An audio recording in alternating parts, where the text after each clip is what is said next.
welcome to the D-Gun Fitness channel. I know it's been a while since I posted, but I really want to put more effort into getting this channel going and try and give some really good advice that's actually going to give people results. The sort of advice that I sort of say to myself, I wish I had that when I first started. You know, I wish that this is information that was available to me when I first started to train. Okay, so this is going to be a bodybuilding channel, and so there's two types of training as far as growing muscle and getting stronger and all that is concerned. There's kind of strength training, and then there's bodybuilding. So I'm mainly going to be focusing on the actual bodybuilding. Strength training is more about just getting stronger every day in the gym, just how much can I lift, just getting stronger all the time. Whereas bodybuilding is more about how your body looks, you know, whether in regards to that being you're really big or are you really aesthetic. That's what I'll be focusing on, okay?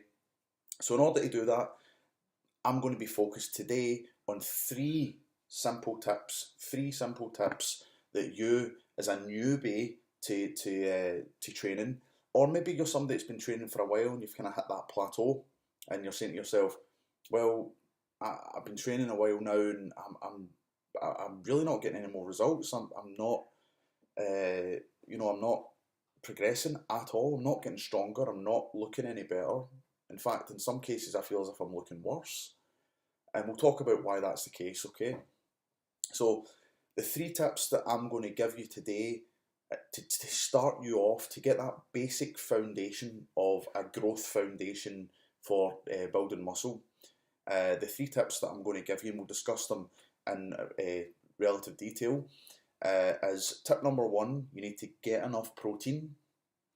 Tip number two, you need to leave your ego at the gym door. And tip number three is you need to sleep to recover. Okay? So tip number one, getting enough protein.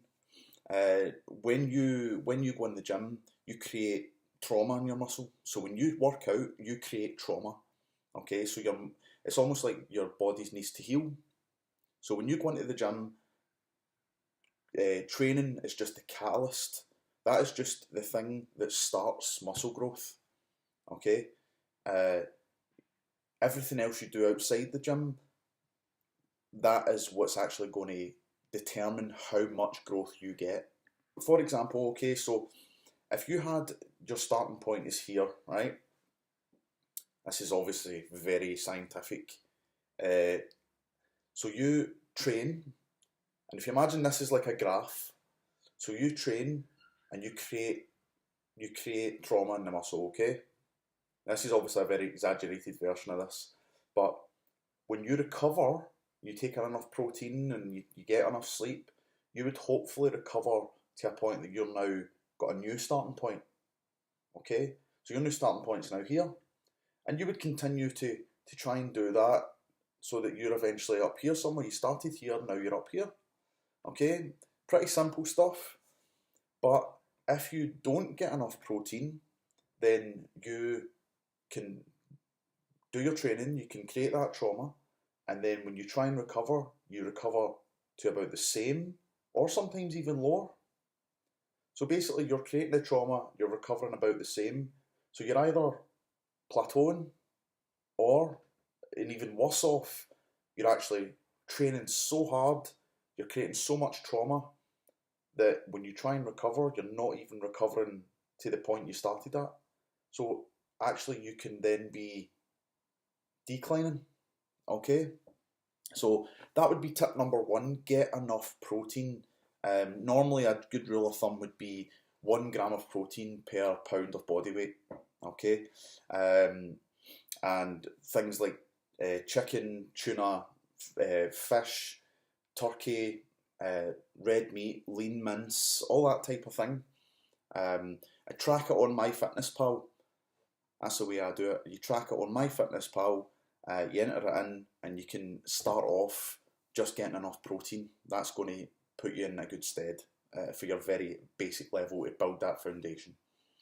Okay, tip number two is going to be leave your ego at the gym door.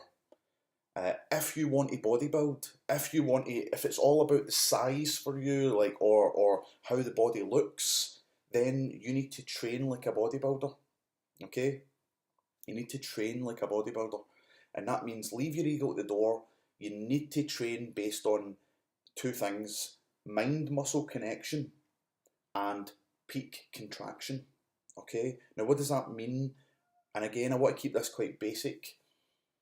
When I see people in the gym and they're doing bicep curls, for example, like I'll turn to the side slightly here, so they're doing bicep curls and they're all swinging all over the place and the shoulders moving and all the rest of it. Now, bicep curl is basically just the bicep. That's all it is. It's just your bicep. When you want to do a bicep curl, you want to make sure that it's only your bicep that's doing most of the work. Obviously, there's going to be recruitment of your forearm and slightly at the front deltoid as well, very slightly. But if you do it right, you can really limit it to being the case that it's as much the case as possible that it's only your bicep that's working. Because we'll move over here so you can see this. Biceps muscles can only pull. So if you imagine I've got a hook here on my forearm and I pull, that is what your bicep does. It's pulling your arm close to you.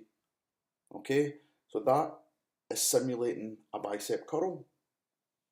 So when you bicep curl, me and my big R's on the Scottish accent, when you do that curl, you need to focus on not bringing your arm up to your body, but you need to focus on shortening your bicep and actually doing what the bicep wants to do and pull. And when you get that mind-muscle connection and pull, you need to pull it to the point that it peaks. Now, what is a peak contraction? It's the point where the bicep is contracted fully and it can't contract anymore. That can't contract anymore. It's peaked. Okay? So you need to get the whole range of movement up to the peak on every single rep, and I guarantee you right now that you will feel that. You can do four sets of 10 all over the place, doing all this. You do one set of 10 with mind-muscle connections, arms pinched at the side, all the way up, peak contraction at the top, and I guarantee you will feel that more. And you'll walk out the gym that day, arms pumped, full of blood, and just knowing that it was really worth it. It was the best workout you've had. Okay, so make sure you get that mind-muscle connection. Try and limit as much as possible the muscle that's being worked. Like for example, in a multi-joint exercise where it's bench press, for example, obviously there's going to be recruitment of your triceps and your shoulders, but you need to try and think that it's only your chest that's actually working. Okay, so point A of your pec is here, point B of your pec is on the upper arm. So when you bring your arm closer, imagine, this is the way it works for me, but imagine not that you're pushing with your hands, imagine you're pushing with your elbows, and really imagine that your pec is shortening and pulling that arm up. Okay? Limit the amount of shoulder in this and limit the amount of tricep. Really think about it and get that connection. And at the very top, get that peak. Now personally, I try and use dumbbells because when you're using a bar, you come up, you can't bring your arms close. I mean, look what happens there. You can see when my arms come close, when it comes up in a bar, there's slight activation at the top. But when you come up with dumbbells and you can actually bring your arms in, you get a real peak, okay? So make sure you get that mind-muscle connection. That would be tip number 2. Now in later videos we can go into this a bit more, but I really want to try and focus on things that are going to get you progressing again. The reason I say leave your ego at the door is because if you lift too heavy, you're never going to be able to get that mind-muscle connection. You'll never be able to peak. I did it myself for the longest time, bench pressing like 50k dumbbells, and I'm using, in order to get the rep out, I'm using my shoulders, I'm using my triceps, you know, just it just wasn't pretty. And I'm walking out the gym that day and my front delt's killing me, you know, and I'm saying, I don't really feel as if I got a pec workout there, because I didn't. That's why. So when I take it right down and I can get controlled reps, focusing on the fact that it's my chest that's contracting and bringing that arm over, that's when I'll get that contraction. That's when I'll get that feeling, that feeling that the muscle's actually working. You need to think about the muscle actually working. You sit here right now watching this video, bring your arm in, get your arm to a slightly less than 90-degree angle, and just bring it across your body. But don't imagine that you're pushing your hand forward. Imagine that the pec is contracting and bringing your elbow to this point. Elbow up, and that's how you get a peak. Okay, that's how you get a peak, and that's how you get mind-muscle connection. You can actually do it lifting nothing. You know, it's hard, but it will work wonders, trust me. Okay, so moving on to tip number 3. This is a really, really simple one that ties a lot into tip number 1. Get enough sleep. Okay, if you don't sleep, you will not recover. Like I said, we were talking about the declining graph, or even the graph where you're plateauing earlier in tip number 1. It applies here as well, because when you train at the gym, you create the trauma in your body.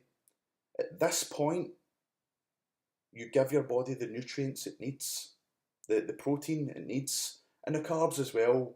But again, just keeping it really simple just now, we'll talk about proteins. You give it the nutrients it needs here, and then when you sleep, you'll start to recover. That's what, obviously you're going to, the minute you start fueling your body, you will recover. You will start the recovery process, of course, but when you sleep, that is when your body's going to do the most of its recovery. Okay, so sleep is so important. You know, absolutely recommend getting at least a minimum of 7 hours. I know it's difficult. I know it's absolutely difficult, but we've all got extremely busy lives. Personally, I probably average about 6.5, 7.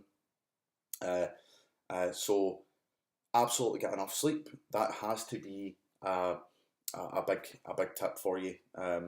So tip number 1, get enough protein, because if you don't, you can't recover, and therefore you can't build muscle. Tip number 2, leave your ego at that gym door. You know, focus on getting a peak contraction with every single rep and that mind-muscle connection. And see, the more you get that peak contraction, the more that you'll realise, you'll start feeling that muscle working, and it will start to really make sense. That muscle's really working right now. I can actually feel that. Okay. And tip number 3, as I said, get enough sleep. You have to sleep enough, otherwise you will not recover, and you'll find yourself just feeling beat up. You know, you wake up and you're like, I need to go to the gym today. I just feel really beat up. You know, like I feel as if I've been going 10 rounds with Mike Tyson. That's because you haven't recovered. That feeling is because you haven't recovered. So I hope you like this video. I hope it makes sense. If you get any questions, I'm more than happy to expand on any of the points that I've made today, but I do want to try and keep my videos quite short, so that people don't feel as if they're watching them forever. And any questions at all, please like it, please subscribe, and I'll try my best to get more content out. It really helps you. I really want to try and get into the gym as well and really show you what I mean with regards to this mind-muscle connection. So please like, subscribe, and tell your friends. I'll catch you next time.